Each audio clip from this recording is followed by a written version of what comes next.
aw bisimila hôtel Lafiya la n'i ko hôtel Lafiya wulikajɔw bolodalen don walasa aw bɛ se ka lafiya sɔrɔ cogo min na ani hakilisigi aw ka séjour la anw fɛ Mopti yan kɛrɛnkɛrɛnnenya Mopti Sevare ka kɛ ni kurantigɛtigɛ ye min ye hôtel Lafiya Sevare ale ye wulikajɔw boloda ka se ka min ye awa fɛɛrɛ kɛrɛnkɛrɛnnen dɔw ta walasa aw bɛ se ka lafiya sɔrɔ cogo min na aw ka séjour la hôtel kɔnɔna na n'o ye ka panneau solaire installé min ye kurantigɛtigɛ o degun aw kana o ye séjour la l'hôtel yɛrɛ kɔnɔna na réservation ka kɛ kabi sisan min b'a to aw bɛ se k'aw ka séjour kɛ k'a sɔrɔ tɔɔrɔ tɛ aw kan degun tɛ aw kan hôtel Lafiya. Hôtel Lafiya ale filɛ nin Sevare bangetaba yanni ka se aéroport sirafara ma station laban i kiniboloya fan fɛ i bi jigin o carré fɛ mètre 200 bɔɲango hôtel Lafiya ale cokolen bɛ i kiniboloya fan fɛ i bɛ se ka weleli kɛ nɛgɛjuru siraw fɛ 21 42 14 11 76 01 01 98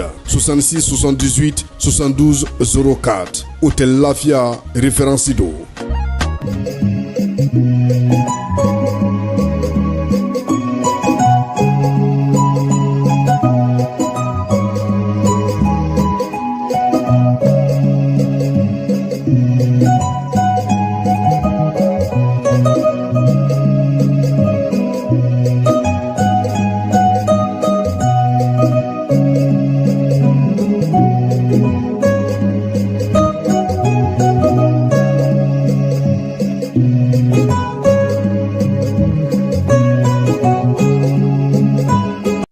Balmao aya fo tare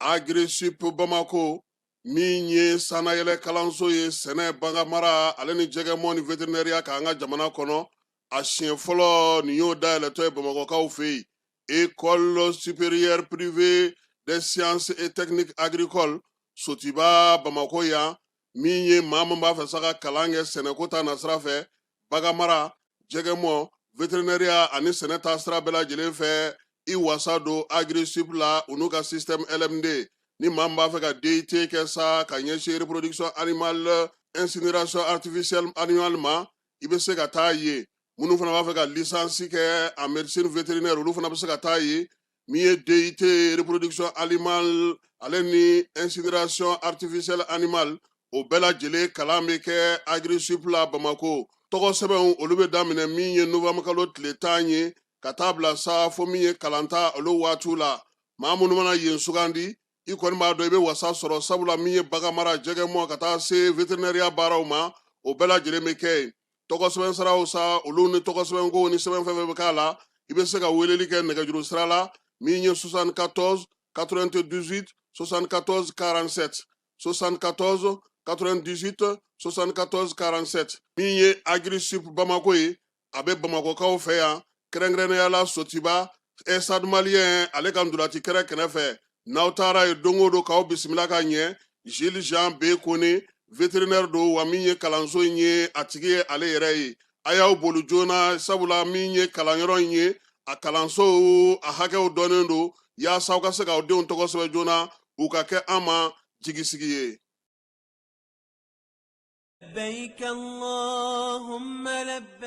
Agence Dunia Travers Service ako abibu nyamasegi foli kɛ ka ɲɛsin a ka sango hiji denw ma aw minnu ye danaya ta ka da kan aw ka hiji labɛn ni a kɛcogo ɲuman na n'an taara hɛrɛ la ka segin hɛrɛ la dumuniw ka ɲi bɛrɛbɛrɛli ka ɲi n'an mago bɛ diɲɛ fɛn fɛn na u b'a bɛɛ lajɛlen k'an ye donc an b'u fo k'u barikada directeur min tun b'a nɔfɛ n'o ye Amadu Mayiga ye a jɔra a jɔyɔrɔ la ɲɛmɔgɔya ko fɛn fɛn a jɔra a jɔyɔrɔ la ka nisɔndiya mɔgɔw la ka mɔgɔw bɛrɛbɛrɛ ka koto mɔgɔw t'a la mɔgɔw tɛ min dɔn k'a ɲɛ yira mɔgɔw la an y'o baara de sɔrɔ duniya la kumu kelen kɔnɔ a ko ka aw bɛɛ lajɛlen laduniya silamɛ minnu bɛ Mali kɔnɔ ani minnu sigiyɔrɔ bɛnnen don diɲɛ jamana wɛrɛw ma k'a fɔ san wɛrɛ o hiji ni o umura o baaraw labɛnw daminɛna ka ban o tumana aw minnu b'a fɛ ka hiji kɛ damu lakana ni basigi kɔnɔ Agence Dunuya a kɛmɛ ko fɛɛrɛ bɛɛ lajɛlen tigɛ ka hiji kɛcogo ɲuman kalanw bɛɛ lajɛlen labɛn ka bila aw ɲɛ min ye k'a dɔn siyɔrɔ ni damu ye ka surunya aw ka bato kɛ yɔrɔw la dumuni lak'i ka sanuma o bi tobi ka bila aw ka bolo ka saga n'a ka waati bɛɛ lajɛlen la dɔgɔtɔrɔ jolenw olu bɛ aw nɔfɛ hiji kɛ yɔrɔ ani bato kɛ yɔrɔ wɛrɛw bɛɛ lajɛlen la yɔrɔ bɛɛ ani waati bɛɛ baw bolo kuma dɔ o ka wusa ne de sen ka di ye Agence Dunia Travel Service jɛɲɔgɔn kelen min bɛ aw ka hiji ni aw ka humura kɛ k'a ɲɛ ale de do. O fana ni aw bɛɛ kunnafoni wɛrɛ ɲini a ye weleli kɛ 66 71 37 24 70 64 99 71 ni aw bɛɛ u ka yɔrɔ ɲini u filɛ ni hippodrome yɛrɛ la immeuble station Soma Yafula Kulukɔrɔ sira da la. O fana min y'i k'a dɔn agence Dunuya Travel Service ye k'u bɛ dugawu kɛ hiji ni umura kɛcogo ɲuman a n'a musakaw Ala k'a nɔgɔya silamɛ bɛɛ lajɛlen ye. Cakɛda mun sigilen bɛ adamaden tɔgɔ la kunnafoniya lakanali kama Mali la n'a bɛ f'a ma ko autorité de protection des données à caractère personnel APDP. U kɛlen don ka wulikajɔba daminɛ Bamakɔ suguba kɔnɔ. Wulikajɔ in laɲini ye jumɛn ye? Ka ɲɛfɔli kɛ, ka fɛsɛfɛsɛli kɛ ani ka suguba kɔnɔ mɔgɔw dɛmɛ ka formalité déclarative ka se ka o musaka sara ka sɔrɔ wuli ka bɔ u sigiyɔrɔ la. Formalité déclarative bɛ se ka ta vidéo surveillance kan, a bɛ se ka ta gestion clientèle kan, a bɛ se ka ta gestion de la paix kan, o n'a ɲɔgɔnna caman. Missionnaire ninnu u labɛnnen don APDP gilet la ka APDP badge d'u ma ka tila ka ordre de mission officiel dilan ka d'u ma. Formalité déclarative ninnu a musaka bɛɛ lajɛlen bɛ se ka sara trésor paye fɛ. Trésor paye ye falandɛrɛ dayɛlɛlen ye jamana ɲɛmaaw fɛ walasa jamana kɔnɔdenw bɛ se k'u ka redevance bɛɛ lajɛlen sara ka sɔrɔ u ma wuli ka bɔ u sigiyɔrɔ la. Trésor paye bɛ labaara i ka téléphone ou bien ordinateur fɛ. O musaka ninnu saralen a jagoyalen don APDP agent kan u ka reçu d'i ma reçu min sanfɛ i b'a ye i ye musaka mun bɔ i y'a bɔ kun min na QR code dɔ b'a la i bɛ se k'o scanner walasa ka a sɛbɛntiya k'a fɔ k'i ka sarali ɲɛna. APDP b'a da jamana kɔnɔdenw tulo kan k'u ka agent minnu bɛ terrain kan u labɛnnen don ni gilet ye ka tila ka APDP badge d'u ma ani APDP ordre de mission officiel. Nin wulikajɔ in fɛ APDP bɛ k'a ka service gɛrɛ jamana kɔnɔdenw na walasa adamaden tɔgɔ la kunnafoniya lakanali bɛ don ba la an ka jamana kɔnɔ.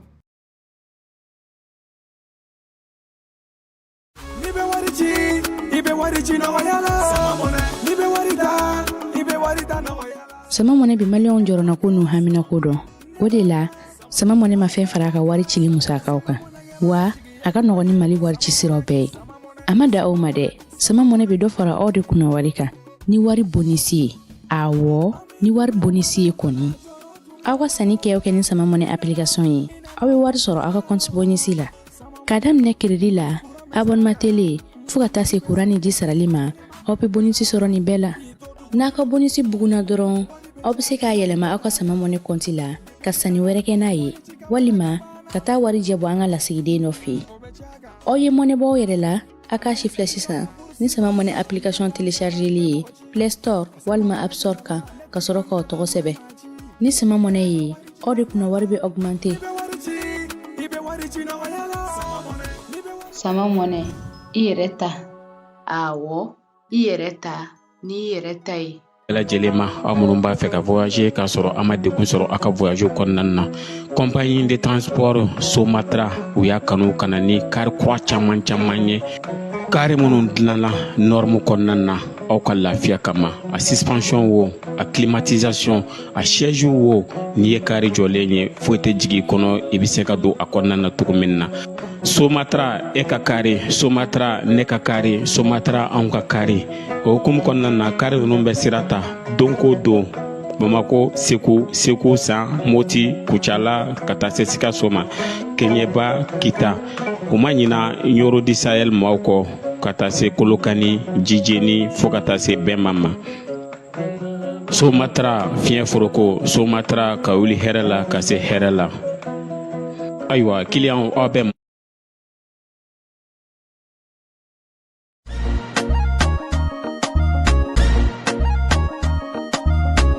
aw bisimila hôtel lafiya la. N'i ko hôtel lafiya wulikajɔw bolodalen don walasa aw bɛ se ka lafiya sɔrɔ cogo min na ani hakilisigi aw ka séjour la anw fɛ Mopti yan. Kɛrɛnkɛrɛnnenya la Mopti Sevare ka kɛ ni kurantigɛtigɛ ye min ye hôtel lafiya Sevare ale ye wulikajɔw boloda ka se ka min ye awa fɛɛrɛ kɛrɛnkɛrɛnnen dɔw ta walasa aw bɛ se ka lafiya sɔrɔ cogo min na aw ka séjour la hôtel kɔnɔna na. N'o ye ka panneau solaire installé min ye kurantigɛtigɛ o degun aw kana o ye séjour la l'hôtel yɛrɛ kɔnɔna na. Réservation ka kɛ kabi sisan min b'a to aw bɛ se k'aw ka séjour kɛ k'a sɔrɔ tɔɔrɔ tɛ aw kan degun tɛ aw kan hôtel lafiya. hôtel Lafia ale filɛ ni Sevare Bangetaba yanni ka se aéroport sirafara ma station laban i kiniboloya fan fɛ i bi jigi o carré fɛ mètre 200 bɔɲango hôtel Lafia ale cokolen bɛ i kiniboloya fan fɛ i bi se ka weleli kɛ nɛgɛjurusiraw fɛ 21 42 14 11 76 01 01 98 66 78 72 04 hôtel Lafia référence do.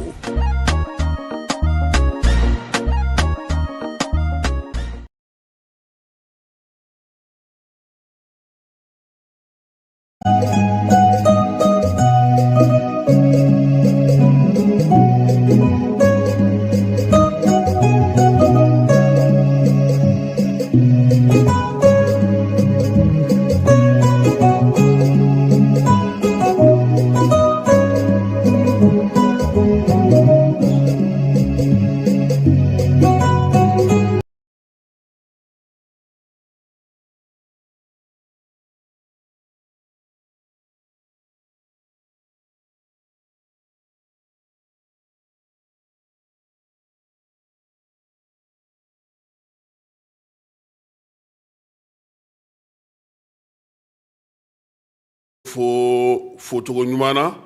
min ye biennale ye ale tile 4nan ye bi ye kabini sibiri tɛmɛnen an b'a ko kan yan alamisa tɛmɛnen an b'a ko kan yan tɔn kɔni bɛ ka fɔ ɲɔgɔn kɔ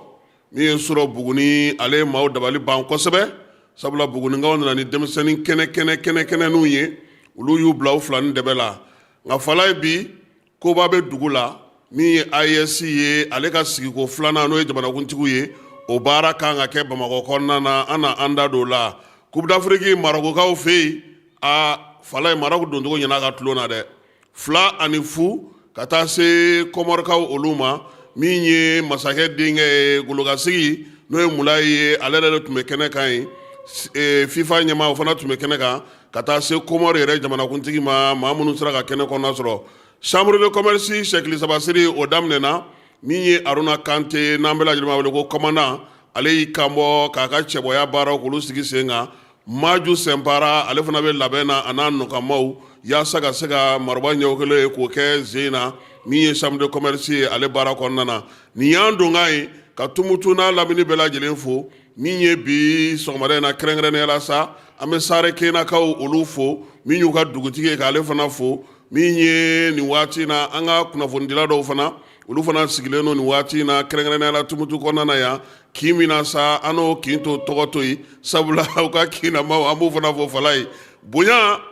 an b'a fɔ ko Tumutukaw ni ce nin ye an donkan ye sɔgɔmada in na k'an to Tumutu Al Bilal Al Sudan waliden ladon ani maaden ladon.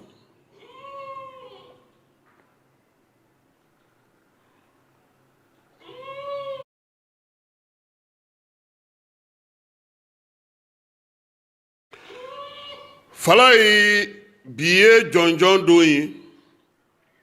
bi ye layidu tale timɛli don ye bi ye min ye layidu minnu waleya minnu bɛ yen bi n'olu kalifara Asimi Goyita la Nizɛrikaw fɛ yen o don ye bi ye kɛnɛ wasale kɛnɛ fɛrɛlen kɛnɛ min tɛna kɛ damayira kɛnɛ ye waso kɛnɛ tɛ nka n bɛ se min na o yirali kɛnɛ don ka kɛ ni maaw ka danaya ye AES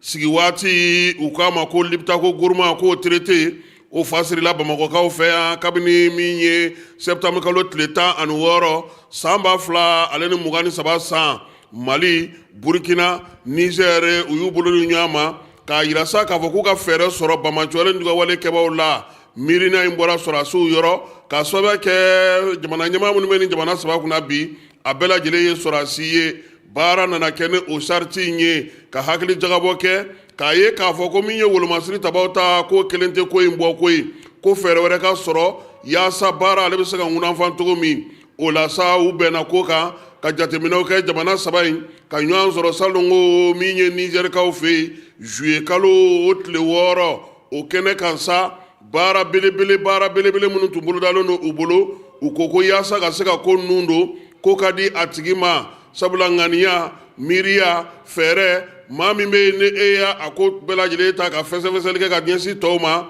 an ka ko di kotigi ma fala ye min ye général d'armée Asimi a waati colonel kundo ale sugandira ayesi ɲɛmaw fɛ k'a ka san kelen kɛ fala a nana wolo san kelen ale ni kalo 6 la baaraba minnu kan ka sigi sen kan ayesi kɔnɔ u y'o dan tigɛ nizɛrikaw fɛ yen mun ni mun kan ka kɛ Asimi fɛ min y'an ka wolo masiri tabaw ye k'olu bɛndɛgɛmɔ k'u don kulu kelen kɔnɔna na k'a fɔ ma ko min ye force unifiée jamanaw ni jamana cɛ sira ɲɛnabɔ baara la k'o se k'olu kɛ min ye yiriwali kuntalajan ye k'o fɛɛrɛw sigi sen kan bi ni jamanakuntigi saba mana na cun Bamakɔ kɔnɔna na fala ye yɛlɛmaba minnu kɛra Asimi tile kɔnɔna na u na t'olu dɔw lajɛ o ye banki ye o ye arajoso ye o ye fana min ye kunnafonidi baaraw olu kɛcogo ɲuman ye o maaw yɛrɛ caman sugandira min ye ba joliba bankankun kan bi général d'armée Abdramane Tchani ale kɔnɔnen don ka taa fara min ye capitaine Ibrahim Traoré kan n'u sera Bamakɔ kɔnɔ waati min na sa u mana kunbɛn lajɛ ale dayɛlɛli yanni o cɛ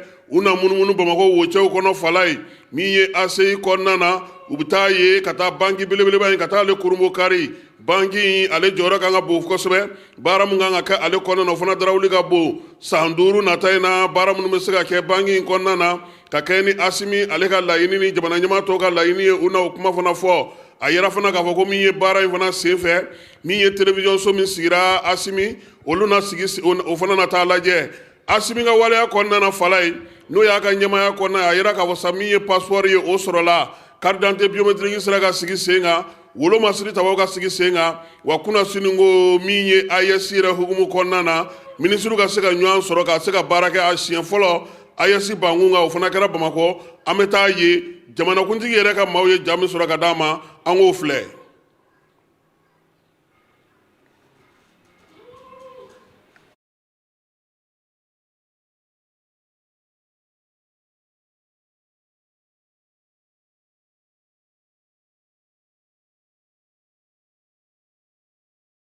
Un profond sentiment d'honneur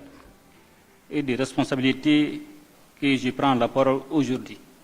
à ma qualité de président de la Confédération AES à l'occasion de l'ouverture solennelle de la première session confédérale du Conseil des ministres de l'AES. Nos 3 États, confrontés à des défis similaires,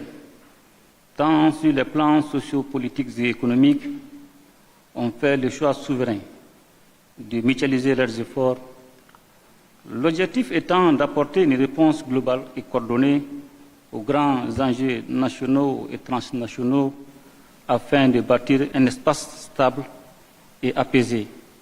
favorable au développement et au plein épanouissement de ces populations. Le traité portant création de la Confédération des États du Sahel, AES, adopté à Niamey le 6 juillet 2024, a formalisé le cadre de cette nouvelle alliance en définissant les fondements et objectifs à réaliser en matière de défense et de sécurité, de diplomatie et de développement. La session qui s'ouvre aujourd'hui revêt à ce titre une importance particulière. Elle est à la fois inaugurale et préparatoire à la tenue de la 2e session du Collège des chefs d'État de la Confédération prévu ici même à Bamako le 22 et 23 décembre 2025. Mesdames et Messieurs, la composition de cet organe qui regroupe les ministres en charge de la défense, de la sécurité,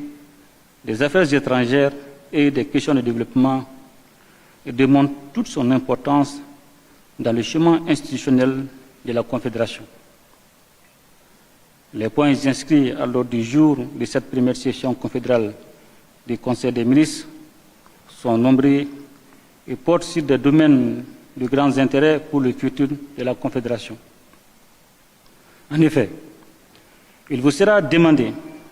d'examiner certains documents, notamment le rapport d'activité sur la mise en œuvre de la feuille de route de l'A1, les projets de protocole additionnels devant régir chacun des 3 piliers, ainsi que les sessions confédérales des parlements.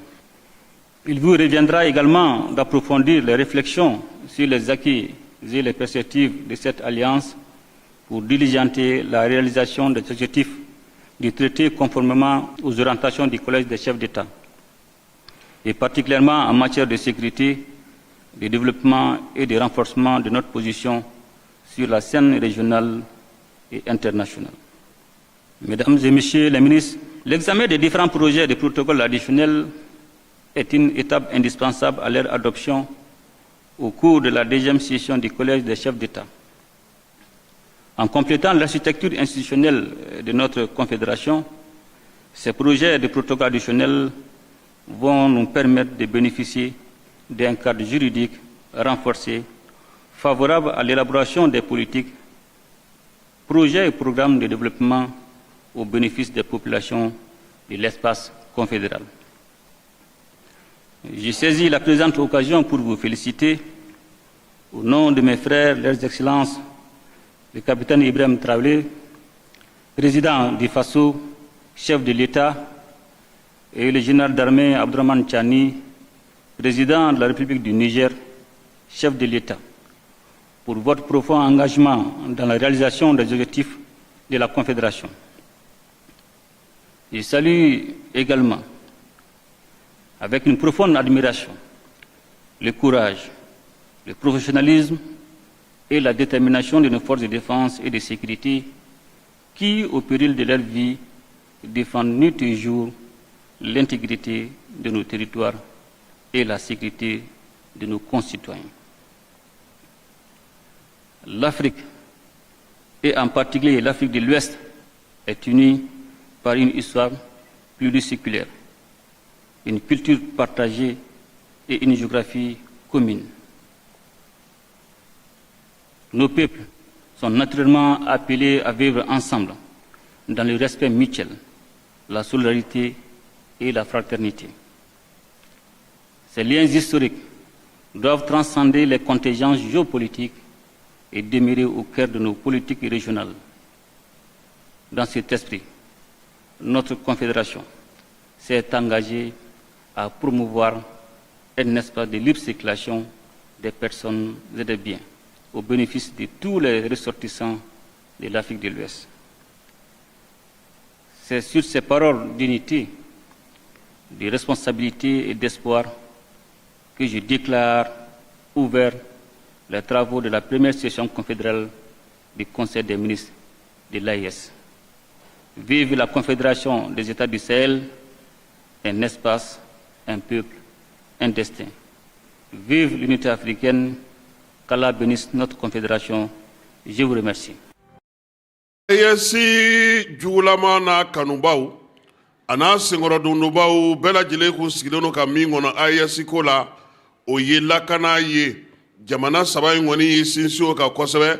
Asimi ale ka ɲɛmaaya kɔnɔna na cɛncɛnfuga jamanaw ka baaraba dɔw sera ka sigi sen kan a la kumababa tun ye min ye o ye sa ka cɛfɔ ni kanbɛn k'o sinsin wolomasiri tabaw ka se k'u bolo di ɲɔgɔn ma sɔrɔw ka yakubaya maaw ka taa ni ka segiw ka nɔgɔya min ye jamana ninnu ni ɲɔgɔn cɛ yiriwali baaraw ka se ka sigi sen kan sɔrɔko ta nasira fɛ min ye basigi ye o bɛ se ka na cogo min na kɛrɛnkɛrɛnnenya la jamana minnu bɛ yen n'u bɛɛ lajɛlen olu bɛ baara kɛ ɲɔgɔn fɛ ka dɔ fara olu kan n'o ye irisi ye Chine ani Iran yaasa maa kura wɛrɛw ka se ka sɔrɔ ani Turki olu bɛ se ka fara ɲɔgɔn kan cogo min ye jɔnya juru tigɛlen ka fili laɲini fɔlɔ tun ye min ye o ye k'a fɔ o mana na bɔ CEDEAO la o bɔli bɛna na lakulo mun na ni waati laban in na bɛɛ lajɛlen y'a ye k'a fɔ ko AES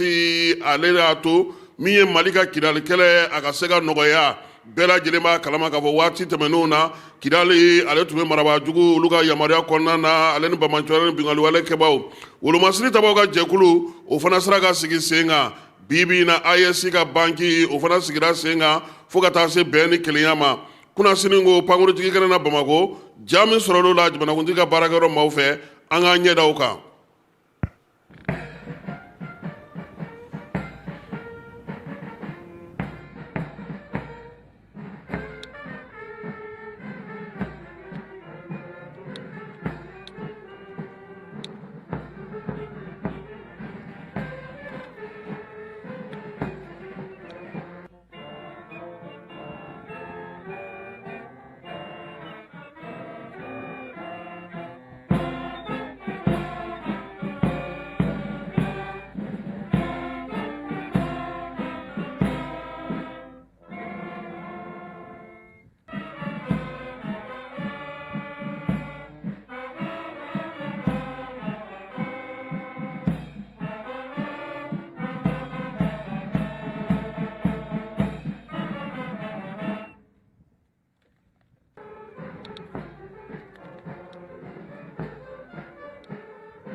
c'est avec une immense fierté que je viens d'installer le nouveau commandant de la force unifiée de l'AES. La remise solennelle de l'étendard marque le démarrage des activités de la force unifiée. À cette occasion, je voudrais d'abord féliciter et saluer le courage, le professionnalisme, l'engagement et surtout la détermination des ministres de la Défense, des chefs d'état-major généraux et surtout l'ensemble des forces de défense et de sécurité de l'espace AES pour tous les résultats engagés dans le cadre de la lutte implacable contre les groupes armés terroristes. Et depuis la déclaration de Niamey le 6 juillet 2024, nos forces armées de défense et de sécurité ont engagé des opérations conjointes dont les récentes sont l'opération Iroko 1 et Iroko 2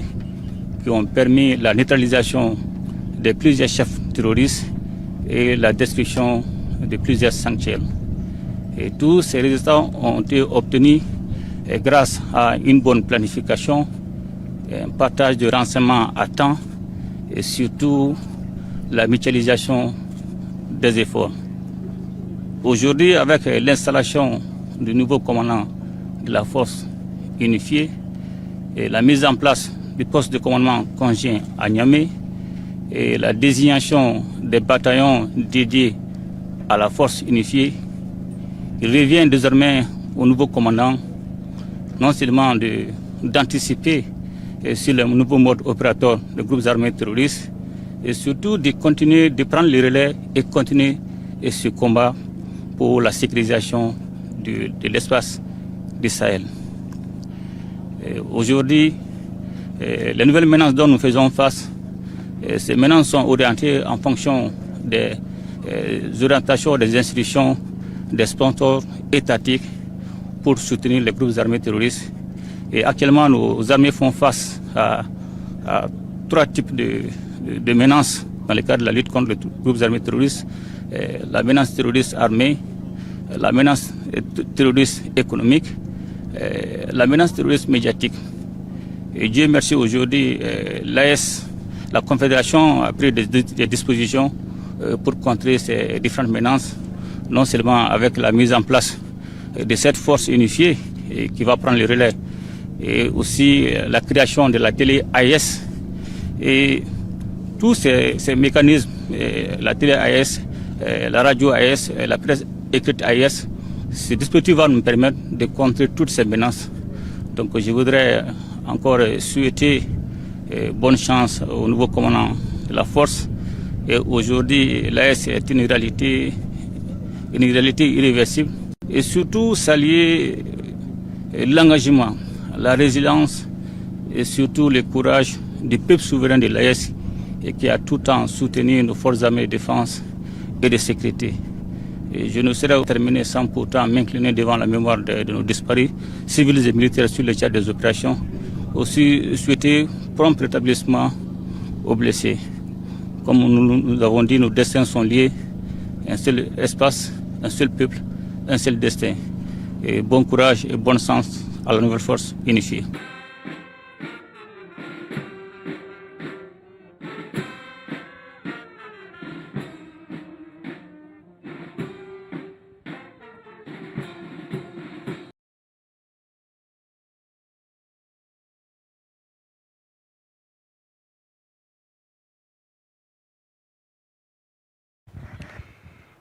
Bamako ale AES faaba ye bi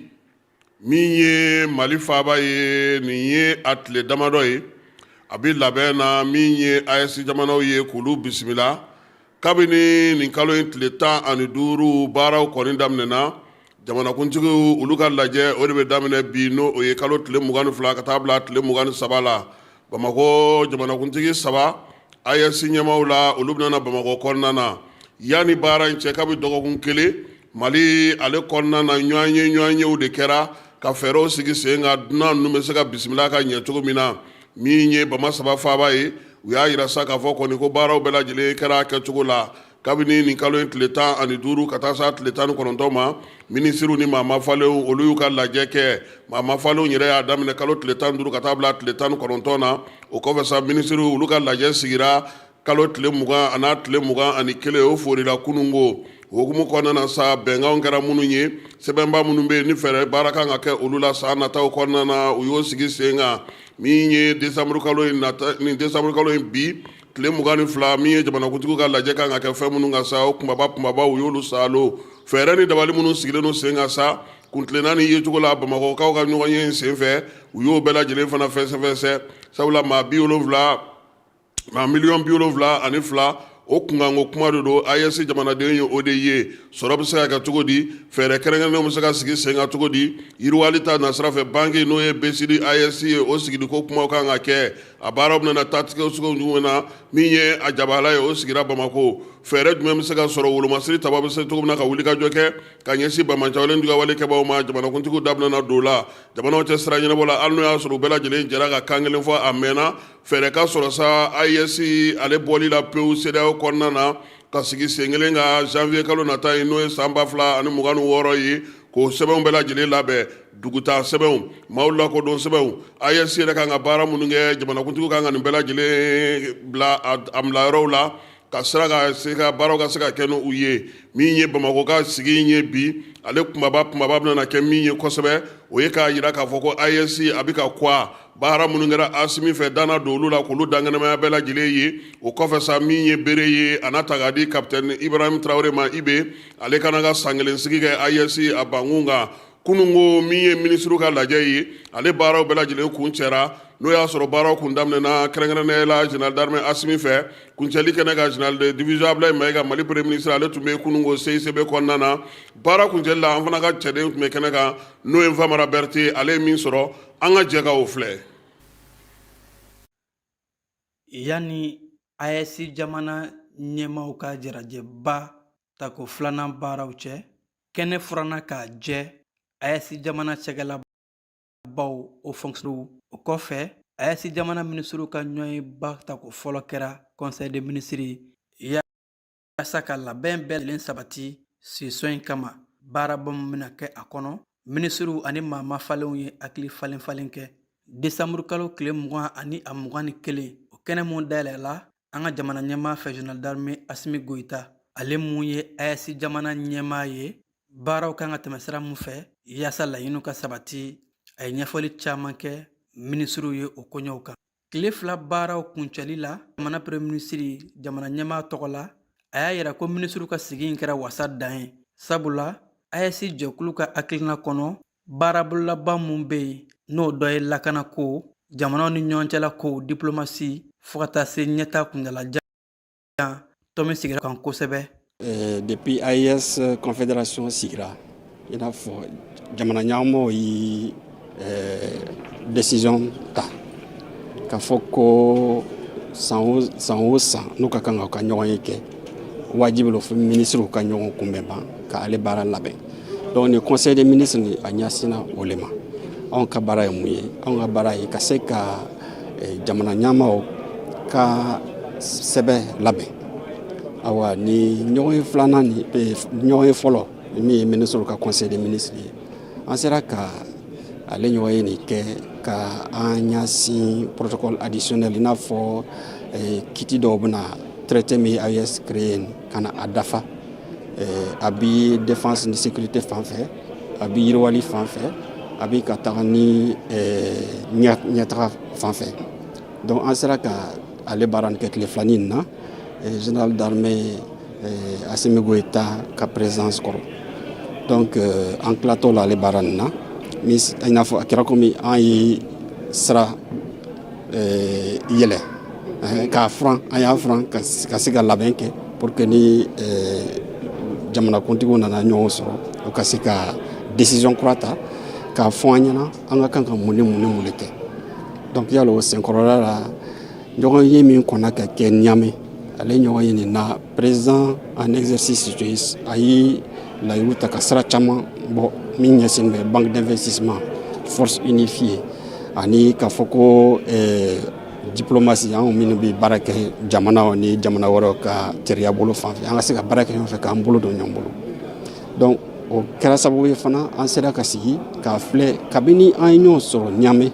fo kana se bi ma mun ni mun de kɛra est-ce que an ye sira min taama a b'an ɲafa walima min ma se ka kɛ mun de ka kan ka kɛ. Ministriw ka session filanan labɛnni kɛnɛ in kan bolonɔbilaliw kɛra AES jamana ka télévision o mun jabala bɛ Mali kɔnɔ yan nɔ sɛbɛnfura mun kan ka a latigɛ o bɛnkanw siɲɛna kɔkancɛw ministriw ka fara AES kunnafonilaw ka ministriw kan. AES ka télévision y'a lɔn AES jamana kan a lɔgɔkun damani nin ye Wagadugu an ye dɔ signé min ye AES radio ye radio Dande Liptako o tɛmɛnen kɔ jamana ɲɛmɔgɔ y'a jira k'a fɔ ko AES ka télévision ale bɛna sigi Mali la yan Bamakɔ yan yɔrɔ la donc bi fana kɛra sababu ye an sera ka ɲɔgɔn sɔrɔ ka ale ka labɛn sɛbɛn signé donc signé ni kɔ sa bolonɔ bilani kɔ sira dira ministre ma ko ka baara kɛ ka taa ɲɛ cogo la pour que sini télévision kura min sigira a ka se ka kuma AES jamanadenw tɔgɔ la. An ma wɛrɛ la k'a fɔ labɛn bɛɛ lajɛlen sabatira yaasa AES jamana ɲɛmaaw ka jalajɛba ta ko filanan in deuxième session a bɛ tɛmɛ hɛrɛ ni baden na baaraba minnu bɛna kɛ a kɔnɔ wa baaraw bɛ ka kɛ sira bɛɛ lajɛlen fɛ sira mun ye jamana sabaw ka ɲɛta kuntalajan ye. Ayiwa n'an bɔra AES la ka bɔ Bamakɔ an bɛ taa Ɲorodi Sahɛlikaw fɛ yen wolomasiri tabaw ye wulikajɔ belebeleba kɛ wulikajɔ min sen fɛ Bamanciwale ni Ɲɔgɔnwale kɛbaw u dagayɔrɔ belebeleba taa sira kɛ o ma kɛrɛnkɛrɛnnenya la min ye marabolo dɔw tun bɛ yen u tun kɛlen don ka dugujukɔrɔmugu don yen sɔrɔdasi minɛn dɔw fana minɛn'u la ale ni kunnafonidi minɛnw fo ka taa se nin waati in na min ye motow caman sɔrɔla Radio Mali ale ye ja min sɔrɔ ko kɛnɛ kan an ka jɛ an ka o filɛ. Plusieurs jours, les groupes armés terroristes multiplient leur présence dans les alentours de la ville de Nioro. Ainsi, le vendredi 19 décembre, les FAMA ont organisé une patrouille dans la zone. Dans leur offensive, les hommes du lieutenant-colonel Chaka Kumari Komanandan sont tombés sur un refuge terroriste dans la zone de Deji, à une vingtaine de kilomètres à l'ouest de Nioro. Sous les feux des FAMA, les ennemis se sont retirés dans les grottes, laissant dans leur fuite un corps sans vie, plusieurs blessés, une quarantaine de motos, des armes, des caméras et des objets de toutes sortes. L'ennemi, dans ses gesticulations autour de la ville de Nioro, ça donne à des activités de pression contre la population de Nioro et environnante, et particulièrement celle de Nioro et de Kaye. Donc, dans cette dynamique et dans la mise en œuvre de son plan machiavélique, a été signalé, n'est-ce pas, dans la zone de Deji, à peu près à 15 à 20 km de Nioro. Suite à cette situation, le commandement nous a donné les instructions nécessaires pour qu'on puisse quand même planifier une opération dans la zone. Suite à ça, comme vous pouvez voir, les officiers et moi, nous avons étudié la situation et puis essayé d'agir au moment opportun. Donc à partir de là, un coup de main a été déclenché dans la zone environnante. Et du coup, arrivé sur les liés, on a pu quand même encercler l'ennemi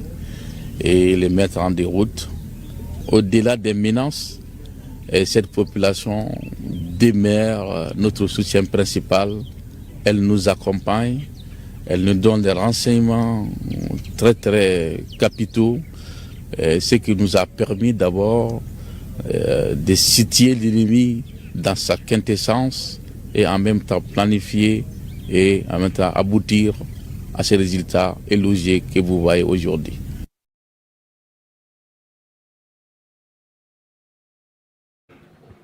N'an bɔra Ɲorodi Sahɛlikaw fɛ yen an bɛ segin ka taa Bamaɲarɛ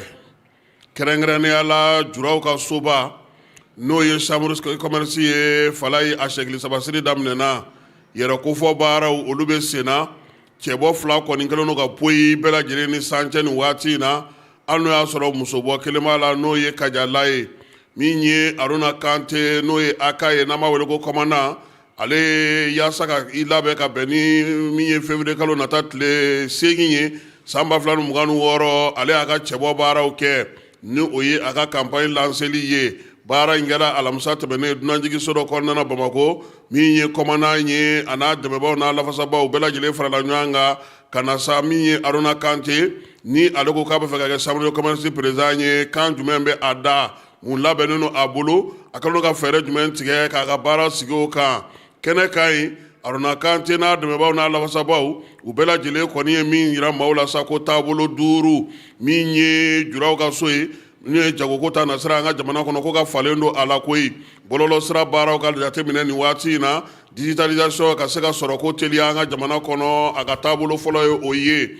min ye Aruna Kante ye a ko ni ɲɛmaya dira ale ma a ka falen filanan bɛna kɛ mun ye denmisɛnw ni musow minnu bɛ jagoko ta nasira fɛ ka se ka olu dɛmɛ ka fɛɛrɛ kɛrɛnkɛrɛnnen sigi hakilina kuraw ye u yɛrɛ ka se k'u sen don sɔrɔ ko ta nasira la Aruna Kante kɔmanda a ko fana ko ale ka laɲini sabanan ye min ye an bɛ taa minɛn minnu ta kɔkan ka na o kɛ siraba minnu kan k'o siraw k'olu dilan ka ɲɛ yaasa Mali ale bɛ se cogo min na ka kɛ ɲɛjɔ yɔrɔ ɲɛnama ye jagominɛnw olu ta ni ka segu bɛ se ka nɔgɔya cogo min na an yɛrɛ fana bɛ se ka faso don an ka sirabaw la cogo min ye Kante ka laɲini 4 nan belebeleba o ye sɔrɔ yakubali ye juraw ka don ba la juraw ka kɛ juraw ye juraw ka kɛ sɔrɔ ɲuman dɔnbagaw ye min ye u b'a kɛ waati minnu kɔnɔna na ni yɔrɔ minnu kɔnɔna na u ka kɛ jɛlenya ni tilenya la fɛɛrɛ kɛrɛnkɛrɛnnen ka tigɛ fana u bɛ se ka baara nin kɛ cogo min ye a ka jateminɛ 5 na o ye maa o maa bɛ yen bi n'i kan ka baara kɛ i ka kɛ misali ye i yɛrɛ k'i jɔniyɔrɔ fin i ka kɛ maa ye danaya bɛ maa min kan min bɛ se ka na ni basigi ye Aruna Kante ko nin taabolo 5 ni nin sera ka sen sɔrɔ fiyewu min ye a ka ca Ala fɛ ale ka chambre de commerce sigi a bɛna kɛ tare a kanubaw a lafasabaw maa minnu bɛ k'a senkɔrɔma don olu caman ye kuma ta kɛnɛ kan yen ka fɛɛrɛw fɔ ka hakilinaw di a bɛ se ka minnu fara halisa a ka sɛbɛn kan min ye Kante kɛ a ko nin kɔni ale ka yɛrɛkofɔ baaraw daminɛlen ye ani maa min bɛ ɲɔgɔn na n'o ye Maju Sɛnpara ye o fana y'a yira sa k'a fɔ ko ale ka kuntilennaw olu bɛna taa taabolo kelen de fɛ nin waati in na chambre de commerce juraw ka tɔnba ale kɔni cɛkili sabasiri dabɔlen don kabini Ngabu gosira sa bɛɛ lajɛlen bɛ k'i kan fɔ min ye Maju Sɛnpara ye basigi karamɔgɔ hakilisigi ale ye baara min kɛ san 5 tɛmɛnen kɔnɔna na a ko b'a to ale ka wuli ka jɔ kɛ min ye baaraba minnu sigira sen kan a bolo gɛlɛya n'a ta bɛɛ degun n'a ta bɛɛ jura belebelew y'u bolo don ɲɔgɔn bolo ka se ka tugu Maju Sɛnpara kɔ min ye Maju ye a ko zen yɛlɛma bɛɛ ni kelenya ni danaya a bɛna baara kɛ o hukumu kɔnɔna na min ye sɔrɔko ta nasira fɛ fɛɛrɛ minnu bɛ sigi sen kan sariyako ta nasira fɛ ka chambre de commerce k'a yɛlɛma k'a kɛ juraw ka so ye so min jɔyɔrɔ bɛna bonya a nafa bɛna bonya jamana yɛrɛ kɔnɔna na Maju y'a yira sa k'a fɔ ko min ye fɛɛrɛ ni dabali minnu tigɛlen don ale bolo bi o ye mara kɛcogo ɲuman ye chambre de commerce kɔnɔ k'a bɔ nagakɔrɔla la k'a cɛri fan bɛɛ lajɛlen fɛ juraw yɛrɛ ka se k'u jɔ u kolo la ka se ka baara kɛ o la sa min ye chambre bolomafaraw ye a n'a sigida minnu bɛ jamana kɔnɔna na olu fana ka se ka wuli ka jɔ kɛ Maju Sɛnpara ko fana ni Ala sɔnna ma n'Ala ye jɔyɔrɔ da ale ma ale na fɛɛrɛ ni dabali bɛɛ lajɛlen sigi sen kan min ye jagokɛlaw ye u caman ka se ka se u yɛrɛ kɔrɔ u ka yiriwali baarabaw kɛ an ka usine baw ye an ka cakɛda baw ye an ka sɔrɔ yakubaya baw ye wa min ye denmisɛnw ye olu caman ka se ka don baara la Maju ko fana ko min ye mara ye ale ka waati a tɛna kɛ fiyewu zanni kelen kelen ye bɛɛ lajɛlen bolo na don ca la wa min ye k'a daminɛ sanfɛ fo dugu ma ale ka baara na kɛ ten chambre de commerce maa i tɛna kɛ maa zanni kelen kelen ye min ye baara minnu bɛ yen n'o b'an ni kɔriwarikaw cɛ fɛɛrɛ na ɲini o la yaasa juraw ka taa ni ka segu bɛ se ka nɔgɔya port daw la cogo min basigi ni lafiya bɛ se ka don cogo min na Maju ko ale ka kuntilenna y'o ye wa a y'a yira fana k'a fɔ jɛkulu min filɛ nin ye jamana a jɔyɔrɔba kɔnɔna na o jɔyɔrɔ fana na lajɛ wa wulikajɔ ni cɛsiri fɛn fɛn bɛ yen n'a sera k'o kɛ nin waati laban in na fo kana se bi ma sa a na dɔ fara o kan a bana ta Maju Sɛnpara a y'i kanbɔ a y'a yira sa ko ale kɔni bɛna wulikajɔ kɛ nka o waati kelen k'a jibina nkalon min ye kuma minnu ni tiɲɛ bɔlen tɛ kuma jatigintanw a min maa minnu bɛ k'a ka baaraw lagosi olu bɛ k'o ta k'o ɲɛsin a ma Maju ko ale ti kuma a ti maa jaabi ale k'an ka baara min kɛ a b'o dɔn ale yɛrɛ sera ka fɛn min kɛ a b'o dɔn ale ti maa ye maa min dogolen don k'i dogo maaw kɔfɛ ka wulikajɔw kɛ ka lagosi ta ka se ale ma k'a mangoya k'a lajɛ k'i b'a tɔgɔ tiɲɛ ko ale bɛ baara min na o bɛ se ka kɛ o jaabi ye ni maa min ye ale ye kabini taji ko gɛlɛya in daminɛna wulikajɔ min sera ka kɛ ale fɛ juraw ka tɔn tɔgɔ la k'a daminɛ Bamakɔ yan ka taa fo Dakar u ye cɛsiri minnu kɛ k'o ma dogo maa la chambre de commerce dalen tɛ a wulilen don k'i jɔ yaasa juraw bɛ se cogo min na k'u ka sɔrɔw kɛ a sɔrɔ cogo ɲuman na Maju Sɛnpara ko ni Ala sɔnna a ma waliya caman bɛ yen ko caman tun bɛ yen olu bɛna falen sabula u y'a ye k'a fɔ nin waati in na bɔlɔlɔ sira fɛ lagosili bɛ ka ta ka ɲɛsin a ma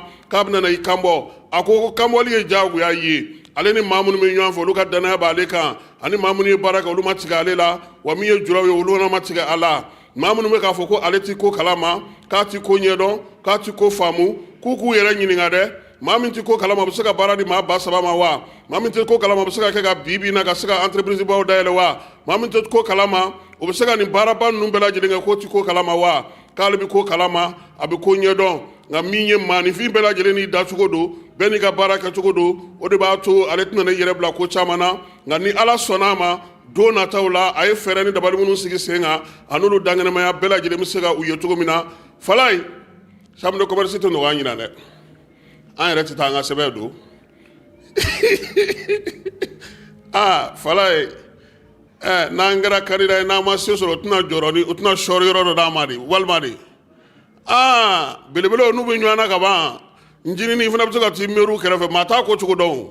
parce que ni deuxième tour yera a la peut-être politique ɲɔgɔnna tɛ yan ou bien u ka politique de tɛ Ala k'a don yira an na an bɛ taa fan fɛ an bɛ sɔrɔ ka segin ka na Tumutu yan.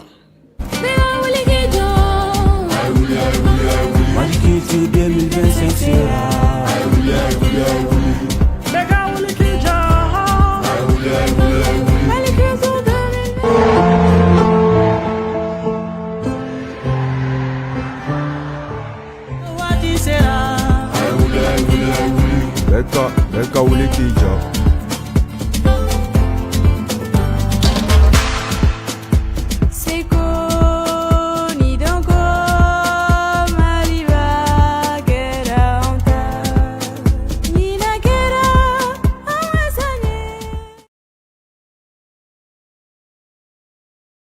Falaye an bɛna biennale kɔnɔna na Tumutukaw fɛ yan kunun kun ye ɲɔgɔndan su sabanan ye Sadi Alikayiru ale Baba Alikayiru ale kɔnɔna na jɛkulu min tun bɛ yen n'o ye kɛrɛnkɛrɛnnenya marabolo 2 min tun bɛ yen n'u nana u bila u 2 de bɛ la o ye Kayiba Jabate ani Banimolonce Bugunikaw Falaye su daminɛna ni Kayi ye ensemble instrumental ye olu ye dɔnkili da marakakan na koyi marakaw u nalen don n'u donfini u ko ko lemunu tɛna kɛ denmisɛnw ye sa wa k'olu ka wuli ka jɔ kɛ ka cɛsiri kɛ jamana bɛ se ka taa ɲɛ cogo min fɔlikɛlaw ale fɔlifɛn minnu b'u bolo a bɛ se fɔlifɛn 10 ɲɔgɔnna ma dunu ale ni sogo o kun ka ca la kosɛbɛ Falaye u ka caciri sa ale bɛ tali kɛ mun na ka bɔ ka taa n dayirimɛ ɲini fiɲɛdɔkɛ dɔ ale de nalen filɛ nin ye sa min ye sugu kɔnɔna na mototigi dɔ b'ale faro ka taa bɔ k'a bin min ye kuma damandan ye a b'o ta k'o ɲɛsin u ma fiɲɛdɔkɛ in ale bɛ sugu min kɔnɔ feerelikɛla sugu bɛɛ lajɛlen bɛ yen ŋanamu-ŋanamukɛla bɛ yen jɛninga ɲimi ale fana bɛ kɛnɛ kɔnɔna na Fajala ale ni Fangele olu bɛɛ lajɛlen bɛ sugu in kɔnɔna na wa fatɔmuso fana b'u cɛla ye koyi o n'a ka kuma damandaw n'a ka kuma jateminɛbaliw o b'u fana cɛla ye u y'a yira sa k'a fɔ nin ko bɛɛ lajɛlen kɛkun tun ye mun ye an k'an ka sariyaw bonya an k'an ka hakɛw bonya an ka jamana taabolo an'an ka usuru an k'olu sara n'a ma ɲɛ ko an bɛ yɛlɛma ka kɛ ni sigi kɛrɛnkɛrɛnnen ye min ye ko daminɛna Falaye min ye jɛninga ɲimi ye ale kun nana mana dɔ bila a terikɛ Fangelen kɛrɛfɛ ja ordinateur suyɛnen de b'o kɔnɔ u nan'o ɲini ka tɛgɛ da jɛninga ɲimi kan a ko k'a kelen tɛ ko ale ka ko n'a b'a kɛ k'a ni Fangelen don Fangelen fana ko n'a ma ɲɛ ale bɛ taa wa Banasu min ye feerelikɛla ye nafɛn feerela ye k'o fana b'olu ka wari du Falaye o kɛra kosɛbɛ fiɲɛdɔkɛ ye ale fana ka sɔrɔ ka sa min ye a balimakɛ dɔ n'o fatura o ye taara ka denmusonin kelen min to n'o kɛra ji feerela ye o ka tariku ka don la k'o fɔ o ye degun min kɛ o ye yɛrɛmabilɛ min kɛ o ma sɔn fiyewu ka t'i yɛrɛ feere cɛw ma cogo min na bɔlɔn kɔnɔnaw la ka jisuma feere k'o matarafa a fana ko n'Ala sɔnna a ma n'a ma ɲɛ k'ale bɛ jisuma feere yan'ale ka usurutugu natɔ ye ka boli don nataw la sa u k'ale bɛrɛma usuru fɔ a ye a n'o sara min ye fiɲɛdɔkɛ ye Falaye a ko tiɲɛ don olu fiɲɛdɔ olu tɛna se ka wari di nka maa b'olu bolo ka tɔn kɔnɔna na olu bɛ juru dilan dɛ a fana ye jurukisɛ bɔ k'a di ko bɛɛ lajɛlen ni jɔyɔrɔ don jamanako la k'an k'an cɛsiri an ka jamana jɔ min ye kayikaw ka ɲɔgɔlɔn ye o kɔfɛ sa u ka solodesiyan o nana solodesiyan ye o fana ye marakakan ye o tɛ de ka sɔn ka kan ko ka tali kɛ ka denmisɛnninw ɲɛ susa denmisɛnnin minnu faw fatura k'u to o solodesiyan in kɔni o fisara kayi ma kosɛbɛ n'o tɛ kayika kununko bɔli yatimina na yafala ye a ma maaw k'u minɛ kosɛbɛ danse traditionnel u nan'o kɛ k'a dafa kɛrɛnkɛrɛnnenya o fana o npogotigininw kɔni bɛ se dɔn na kosɛbɛ olu kɔni ye dɔn kɛ yɛrɛ fo ka taa se a dan na Kayiba Jabate tilalen fala ye kɛnɛ dira Buguni ma Banimonocɛ maaw olu fana donna n'u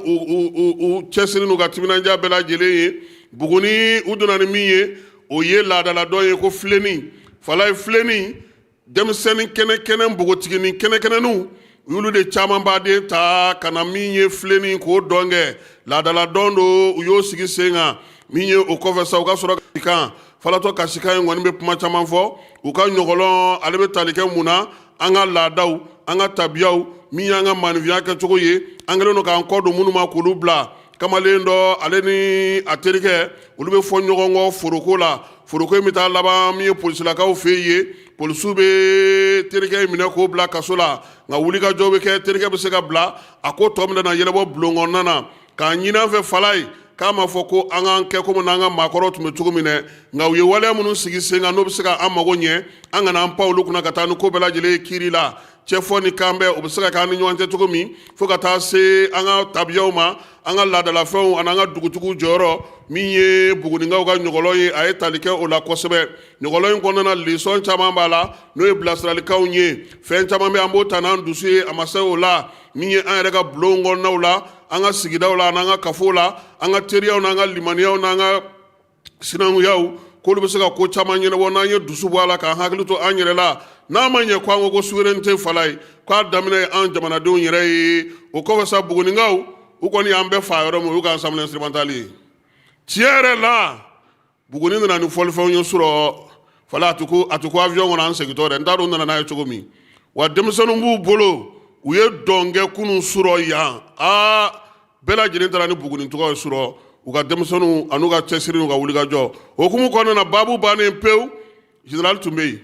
n'o ye Usumani wele Bugunikaw ka gouverneur ye an ye kuma min sɔrɔ a da kɛnɛ kan an ka jɛ an ka o lamɛn.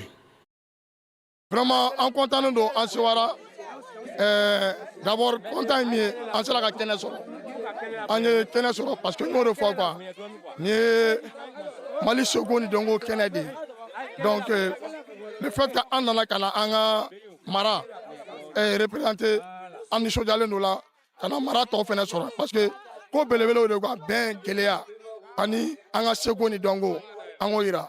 sinon a tɔ bɛɛ k'a fɔ ni kɛra premier kɛra deuxième ou bien kɛra troisième ye an fɛ an ye min ye yan jatigiya min sɔrɔ Tɔnbɔkutu yan ka na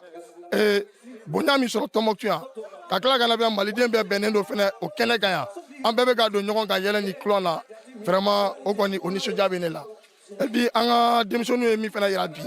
ani an ka maakɔrɔ minnu tun bɛ an ka troupe la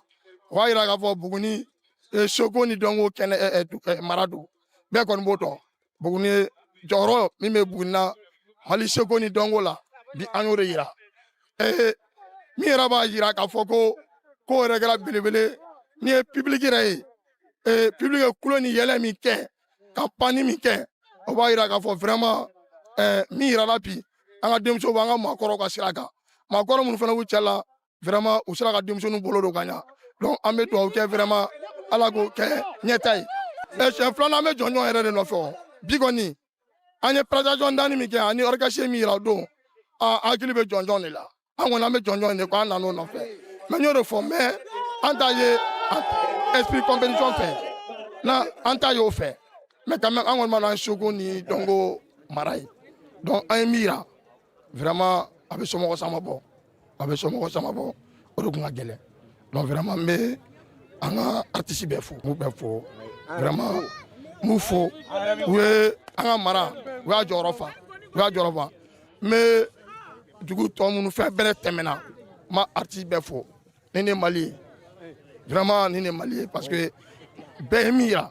o b'a yira ko bɛn kelenya a b'an bara yan bɛn kelenya a b'an bara et puis fɛn min bɛ ka d'an ma fɛnɛ fɛn belebele don min b'a yira an bɛ se ka an ka siniɲɛ sigi min b'o nɔgɔya cogo min na et puis denmisɛnninw bɛ ta min sɔrɔ a la n'i y'a ye e yɛrɛ k'a la artiste denmisɛnnin caman bɛ région in caman na donc o kɔrɔ ye déjà sira bɛ ka yira denmisɛnninw na donc sira bɛ ka yira an bɛ dugawu kɛ vraiment sira in u ka se ka a matarafa halisa an bɛ dugawu kɛ maakɔrɔ minnu fana bɛ ka an dɛmɛ a baara la ala ka kɛnɛya di an n'u bɛɛ lajɛlen ma an ka se vraiment an sago jamana sago vraiment ala k'o di an bɛɛ lajɛlen ma ala ka ɲɛta ala ka sabati ala ka yɛrɛ kɛ an bɛ tɔnbɔkutukaw fo dante foli min na vraiment an b'u fo dante foli min na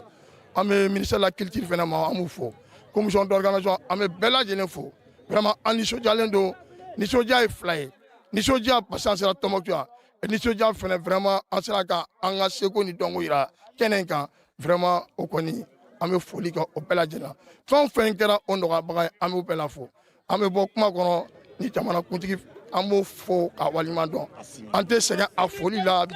an tɛ sɛgɛn a foli la sini an b'a fo an b'a waleɲuman dɔn an cɛ ani baraji n'i y'an selen fo Tɔnbɔkutu yan bi o ye armée ka wilikajɔ a yɛrɛ ɲɛ b'a la an bɛ kɛnɛ min kan an sécuriselen don et puis surasiw nana n'a ye ka bɔ fo Bamako fo yan vraiment o ye belebeleba de ye donc an tɛ ɲinɛ foli kɔ an bɛ gouvernement ɲɛmaa fɛnɛ fo min nana ka na ouverture kɛ n'o ye an ka général Abdulaye Mayiga ye an b'a fo k'a waleɲuman dɔn an bɛ gouvernement bɛɛ lajɛlen fo fɛn o fɛn ye Tɔnbɔkutu biennale ni a kɛli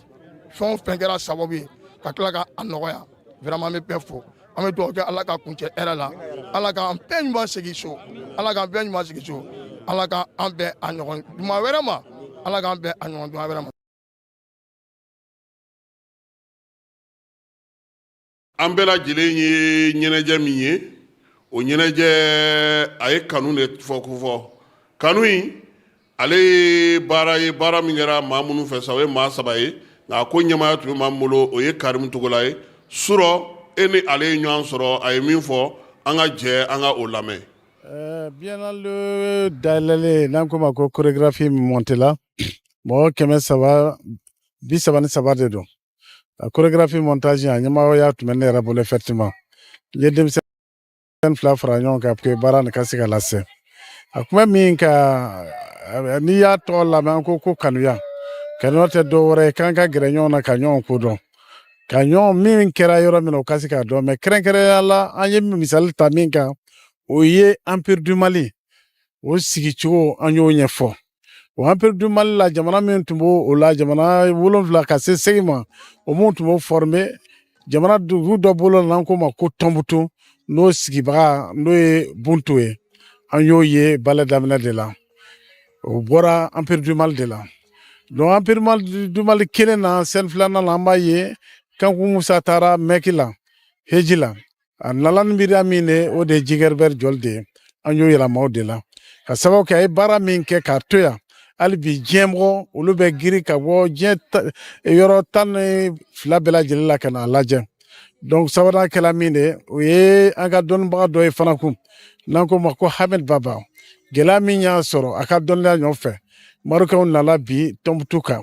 ka taa ni Hamid Baba de ye mais a tɔgɔtɔ ko ale bɛ taa mais ale miiriyaw bɛ na a miiriya bɛ na diɲɛ kɔnɔ hali bi an b'o miiriya la jamana caman ye olu bɛ na Hamid Baba a ye wale min kɛ yan donc o tɛmɛlen ka bɔ yen an ye wale wɛrɛ min yira adamadenw na o ye Mali ye gɛlɛya min sɔrɔ 2012-2013 an ye mɔgɔw hakili bila ka taa o la n'o ye bibliothèque la grande bibliothèque de Tɔnbutu o tiɲɛni ye an y'a hakili bila mɔgɔw hakili bila ka taa min na fana o ye mausolée mun cɛla yan 2012 la an y'o yira jama la donc o tɛmɛlen kɔ gɛlɛya nana cogo cogo i bɛ taa sɔrɔ miiriyaw bɛ na miiriya ɲuman kɛra denmisɛnw de a y'a ye muso dɔ denmisɛn fitinin de don ale ko gɛlɛya kɛra cogo cogo an bɛ bɔ an yɔrɔ la don dɔ o de y'a to a nana yelen o yelen tɛ dɔwɛrɛ ye denmisɛn an ka fara ɲɔgɔn kan pour que Mali kura kuma min fɔla an ka se k'a tɛmɛ pour que diɲɛmɔgɔ ka se ka ɲɛbɔ an fɛ an dɛlima la fɛnw bɛ yan dugu jɔyɔrɔ fɛnw bɛ yan o misali tala Kanku Musa ka taali fɛ sɔnniko de la donc a laban kɛra min de chef de l'État n'o Assimi Goïta a ye ŋmɛnɛya min ta ka 2025 ta k'o kɛrɛnkɛrɛnya k'a ɲɛsin dɔnko ani seko ma donc ale a teriw wele n'o ye Cani ye n'o ye Ibe ye kɛra pour que u ka se k'o na fête laban kɛ ɲɔgɔn fɛ ka bɛn ni biennale kɔnɔla de o diplôme diw kɛra o décoration kɛra artiste dɔw décoré la qui représente kelen min nana lui il représente tous les artistes du Mali. An ye ministre nale lui représente quand même tous les fonctionnaires maa fɛn o fɛn ni jamana ka danaya dalen min kan an y'olu ka décoration ye donc dakuruɲa damadama de la k'a fɔ 2025 a kɛcogo ɲɛla dɔnko ani seko ka taa bɔ 1er janvier la ka na se bi ma Mali yɔrɔ si tɛ n'i ma dɔnko ani seko kuma tɛ fɔ yɔrɔ min na donc an b'o kɛnɛ kan Ala y'a kɛ a kɔni kɛra maa caman y'a fɔ an ɲɛna ka a sela a se yɔrɔ la ka chorégraphie ɲɛla donc n bɛ bɛɛ fo la ka bɛɛ waleɲuman dɔn ka surtout ka Tɔnbukutu ka cɛ ani muso surtout le gouverneur u ye wale dɔ kɛ anw nana nisɔndiya bonya kɔnɔ la u y'o kɛ mais ka misi 6 minɛ n tora 6 k'a minɛ togo la n'i ka denmisɛnninw a ka minɛ k'a kɛ n'a ye m'a fɔ ko mɔgɔw mana diya dɛ mais c'est une première fois quand même dans l'histoire quand même de la biennale ka juru don tora 6 la k'a di ne ma chorégraphie tɔgɔ la donc a diyara n ye a bɛɛ la ma. I yɛrɛ bɛ yan biennale su sabanan ye nin an bɔra san ka Buguni ye hakilina jumɛn b'i la. Vraiment ni organisation ɲaɲɛ cogoya min na n b'a ɲini région wɛrɛ min n'a bɛna don ma u k'u ɲɛ da Tɔnbukutukaw fɛ parce que u ye baara kɛ dɛ au coin de vie sécuritaire i y'a ye yɔrɔ bɛɛ foyi tɛ yɔrɔ si sirabisiw sécurité bɛ yɔrɔ bɛɛ lajɛlen la o tɛmɛlen ka bɔ dugujɛ o dugujɛ u bɛ yaala yɔrɔ bɛɛ lajɛlen la ka mɔgɔw ɲininkali kɛ k'a fɔ est ce que mun ɲini de y'a sɔrɔ o fɛnba de ye maa kelen tɛ polisiw bɛ tɛmɛ santé mɔgɔw bɛ taa mɔgɔ wɛrɛw bɛ tɛmɛ ka ɲininkali kɛ u bɛ tɛmɛ yɔrɔ bɛɛ lajɛlen la donc organisation vraiment a diyara n ye ne nisɔndiyabaatɔ don ya vraiment nisɔndiyala ka bɛɛ fo ka bɛɛ waleɲuman dɔn surtout presse dantaw la n'an ye baara kɛ n'an ma fili fiɲɛ fɛ mɔgɔw t'a dɔn dɛ maa caman y'olu mana Tɔnbukutu mais n bɛ yɔrɔ min na i n'a fɔ ko bi Mali kɔnɔ ani Mali kɔ kan diɲɛ bɛɛ lajɛlen bɛ a pan fɔ lettre bɛ na la message bɛ ci la ka foli kɛ donc k'an ka ministre fo n'o dafo ye a ye miiriya min sɔrɔ surtout ka ne ta ka kalifa ne la ko n k'a labɛn donc n b'a fɔ ka waleɲuman dɔn n y'a yɛrɛ ɲininka est ce que i ye wari min bɔ k'a don chorégraphie la i nafa i nisɔndiyala a ko vraiment ko dan t'a la k'a nisɔndiyala k'a ɲɛra donc o diyara ne yɛrɛ ye parce que ni mɔgɔ ye dɔrɔmɛ 1 don fɛn na ni a ma ɲa n'i ye hɔrɔn de i kan ka se ka maloya mais du fait que autorité fɛn o fɛn bɛ yan nɔ n'o ye n ye bɛɛ bɛ fo k'a fɔ a ɲɛla vraiment o diyara ne yɛrɛ ye n bɛ Ala fo k'Ala barika da ka ɲɛ ɲɔgɔn fo surtout le reste parce que ne bɛ fɛn o fɛn kɛ a b'a cɛ de donc i yɛrɛ fo Tarawele a diyara n ye a bɛɛ la ma quoi merci beaucoup. N'Ala sɔnna a ma Mali kɔnɔna na yan min ye nin kalo in tile 26 ye baganw ka sɔgɔli o baara kan ka kɛ 83 bagan ka taa se kabanafɛnw ma olu de kan ka sɔgɔ ka ɲɛ yaasa u bɛ se ka kisi bana ma cogo min baara min nana kɛ Kulukorokaw fɛ Darali ale kɔnɔna na ni Ala sɔnna a ma min ye fanga ɲɛmaa ye premier ministre ale kan ka se la Guinée Sénégali ale maaw ci ka taa Guinée Bissaukaw fɛ nin waati in na yaasa ka se ka taga a ko la ye kunungo karidon min ye Guinée Bissau ye sa kabini fangadaraki kɛra a yɛrɛ k'a fɔ min ye Sénégalikaw ye olu de bilalen don bi CEDEAO ale ka jɛkulu kɛrɛnkɛrɛnnen kunna o la sa min ye Basiru Jomayi Jakayi Fayi ye ale ye maa minnu ci ka taa sa o y'a ka ministre min bɛ yen n'o o bɛ jamana ni jamana cɛ sira ɲɛnabɔ ko kunna n'o ye Cheikh Niang ye ale ni général Biram Diop olu kɔni taara ni bataki ye ka t'o di u ka fanga ɲɛmaaw ma min ye sɔrɔdasi minnu bɛ fanga la Guinée Bissau ni waati in na u ka se k'u ta n'u bila fɔ yaasa jamanaden minnu bɛ yen n'olu minɛnen don kabini kalata kɔfɛ u bɛ se ka bila cogo min Gambie ɲɛmaaw y'a yira sa k'a fɔ ko bana cɛjugu dɔ kɔni bɔra n'olu fɛ yen a bɛ ka baw sɛgɛn kosɛbɛ 100 sarada la olu kɔni ka baw kɔni 47 ɲɔgɔn na olu fatura ko in senfɛ ba 36 olu da yɔrɔnin kelen ka sa bana in sababuya la nka ka ministre min bɛ sɛnɛko kunna sa ale ko min ye ko in jatigɛ man bonya kosɛbɛ ko fɛɛrɛw tigɛlen don yaasa bana in a kana cari ka taa fan wɛrɛw fɛ Nigeria wolomasiri tabaw y'a yira sa k'a fɔ k'u ka wulikajɔ hukumu kɔnɔna na dugu dɔ bɛ yen n'o ye Hadinikayi kaw fɛ yen kunungo kari Bamajɔlen jugawalekɛbaw olu tun bɛ dugu jukɔrɔmugu don yɔrɔ dɔ la u sera ka olu kɔni bali min ye maa caman ye u y'olu fa Bamajɔlen jugawalekɛbaw la n'o ye Boko Haram maaw ye ale ni État islamique maaw kɛrɛnkɛrɛnnenya la u ka dugu min bɛ yen n'o ye Borno ale kɔrɔnfɛ yan fan fɛ Tchad gouvernement ale y'a yira sa k'a fɔ ko a ma jɛ ni Sudankaw ka ɲangini ye ɲangini min n'u y'o ta k'o ɲɛsin jɛnsɛrɛgɛnani tɔma ma Tchadatigɛ tɔma ma n'o ye cour pénale ye k'a yira sa k'a fɔ ko Tchad sen donnen don kɛlɛ la u fɛ yen min ye Tchad ɲɛmaaw ye ko k'u ma jɛn n'a ye bi u ma jɛn n'a ye sini wa kuma min fɔlen don ko tiɲɛ tɛ olu sen t'a la wa olu yɛrɛ kɛlen don bi min ye Sudanka maa 1,1 ni tilancɛ o bɛ olu fɛ yen u tɛ se ka kɛ cogoya si la olu kɛlen don k'olu lakana k'a sɔrɔ olu tun ye degun sɔrɔ Sudan yɛrɛ kɔnɔna na Afrique du Sud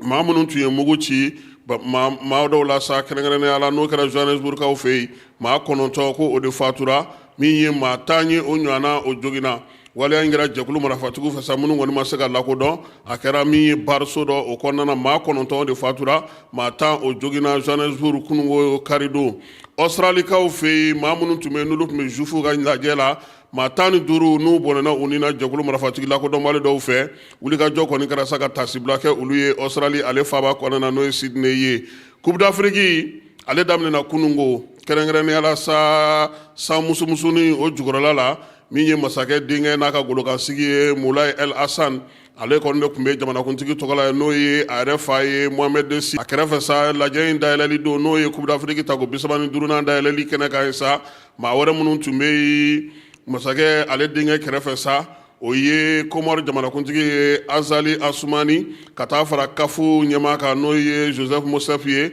ale ni FIFA ɲɛmaaba Gianni Infantino olu bɛɛ lajɛlen nana sa Maroc yɛrɛ ka seko ni dɔnko a ka marabolocogo a ka mara kɛcogo a n'a ka kobaw kɛcogo o bɛɛ lajɛlen dara maaw ɲɛkɔrɔ ɲɛnajɛ fɛ ɲɛnajɛ min mɛnna sen na ni maa caman ye i sigi k'a lajɛ télévision na u y'a yira sa k'a fɔ ko ɲɛnajɛ in wɛrɛ kɛra ɲɛnajɛ belebeleba ye dɔn ni tɛgɛrɛ min ye wuɲa ale ni farifoni seko ni dɔnko k'o bɛɛ lajɛlen fara ɲɔgɔn kan yanni balontan yɛrɛ a sendayɛ fɔlɔ o ka di masakɛ denkɛ fɛ vɛsi o de tun bɛ a yɛrɛ kan na kɛrɛnkɛrɛnnenya la sa a n'a masɔnnama olu caman tun bɛ yen o bɛlen kɔfɛ sa farikolo ɲɛnajɛ yɛrɛ kɛnɛ kan sa Maroko ale ni Komɔri tun bɛ ɲɔgɔn na sɛgɛnnafiɲɛbɔ kɔni bɔra fu ani fu la sɛgɛnnafiɲɛbɔ tɛmɛnen no kɔfɛ sa min ye Marokokaw ye olu sera ka na celu dasi min ye Moulay Abdallah ye ale yɛrɛ tɔgɔla ndolati kɛnɛ kɔnɔna na arabakaw fɛ yen n'o ye Maroc faaba ye Maroc waati min na sa ndolata tɔ tora miniti 15 ye ale sera ka na a ka celu filanan min ye Marokaw ye sa u ka dege karamɔgɔ n'o ye Walid Regragui ye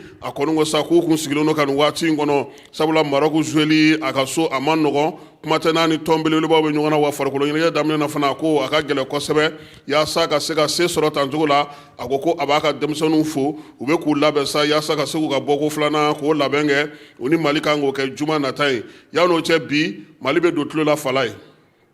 min ye samata sɛgɛw ye olu bɛ don tulo na bi u ni Zambi de bɛna na ɲɔgɔn sɔrɔ nɛgɛ kanɲɛ 14 waati a yira sa k'a fɔ ko min ye farikolo ɲɛnajɛ in kɔni ye n'o ye Mali ni Zambi ye fala ye an n'u ka ɲɔgɔn sɔrɔ a cayara koyi siɲɛ 5 ani Zambi ye ɲɔgɔn sɔrɔ Coupe d'Afrique min kɛra Tinisikaw fɛ yen san 1994 san avril kalo ale tile 6 san 1994 san Tinisikaw fɛ yen Zambi ye 4 ni fu kɛ an na fala ye demi-finale la koyi o kun ye an n'u ka ɲɔgɔn sɔrɔ fɔlɔ ye n'i ye siɲɛ 5 in lajɛ Zambi ye se sɔrɔ siɲɛ 1 Mali ye se sɔrɔ siɲɛ 1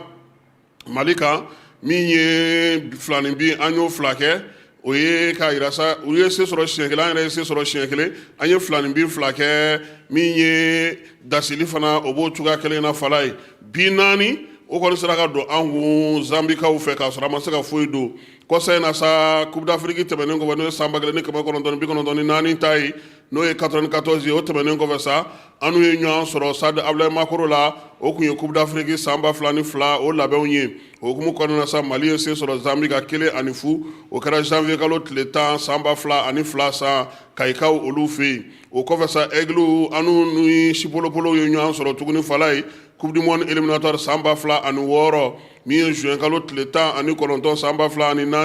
min ye jɛkulu fila ye u dɛsɛra ɲɔgɔn na 1 ani 1 nka segi la juin kalo tile 18 san 2005 min ye Zambi ye ale taamana an ka 2 ani 1 Zambi ni Mali e ko a ko ka nɔgɔ wa a yɛrɛ fana ka fasa min ye Mali ni Zambi ye an kun ye ɲɔgɔn sɔrɔ septembre kalo tile 23 san 2022 o senfɛ sa min ye 1 ani 0 an ye o se sɔrɔ ka kɛra stade 26 mars la bi ta in k'a bɛna nɔgɔya wa nka gɛlɛyali a n'a nɔgɔyali o bɛ bɔ anw yɛrɛ la sabula an ka dege karamɔgɔ kununko ale ni kunnafonidilaw ye ɲɔgɔn sɔrɔ Fala ye a ko k'a ka joueur 3 bɛ yen k'olu tɛ se ka jouer dɛ a fɔlɔ o ye Yves Bissouma ye filanan o ye Amari Traoré sabanan o ye Siku Ɲagate k'u bɛɛ lajɛlen bananen don Fala ye donc min bɛ se ka fɔ Coupe d'Afrique ko la o de ye nin ye Coupe d'Afrique fana a kɛnɛ ka ye Fala ye FIFA ka ndolantanna minnu bɛ yen n'olu kɛra ɲɔgɔn tɛ ɲɔgɔnmadaw ye Marocaw ka Hakimi u ye jɔnjɔn da ale ma cɛden 11 min taara FIFA ka balontannaw bɛɛ lajɛlen na diɲɛ kɔnɔ ale sen b'o la i b'a dɔn k'a fɔ ko ni ye san 2025 ye a diyara Hakimi na kosɛbɛ a ye jɔnjɔn caman ta diɲɛ fan 14 Coupe du Monde des clubs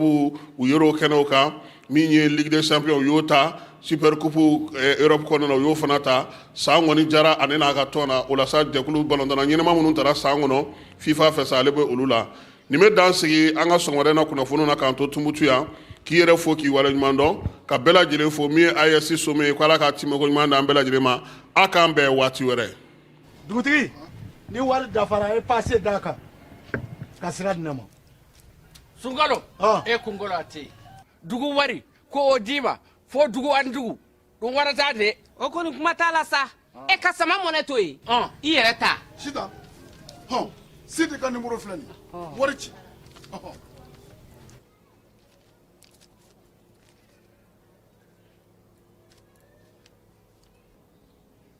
wari sera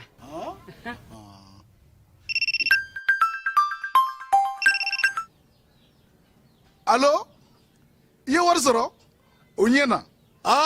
tiɲɛ yɛrɛ la ko ni sama bɛ maa min ɲɛ ko n komi t'i gosi ngonga sama mɔnɛ i yɛrɛ ta a sɔngɔ ka nɔgɔn ni Mali wari ci sira bɛɛ ye dépôt ye fu ye wari bɛ ci fu ni application ye wa bɔsara ye musaka fitinin ye sama mɔnɛ ji ni courant bɛ sara n'a ye crédit bɛ ta n'a ye sanni feere bɛ kɛ n'a ye sama mɔnɛ nin y'anw maliyɛnw ta ye a y'a si filɛ ka nkalon bɔ n da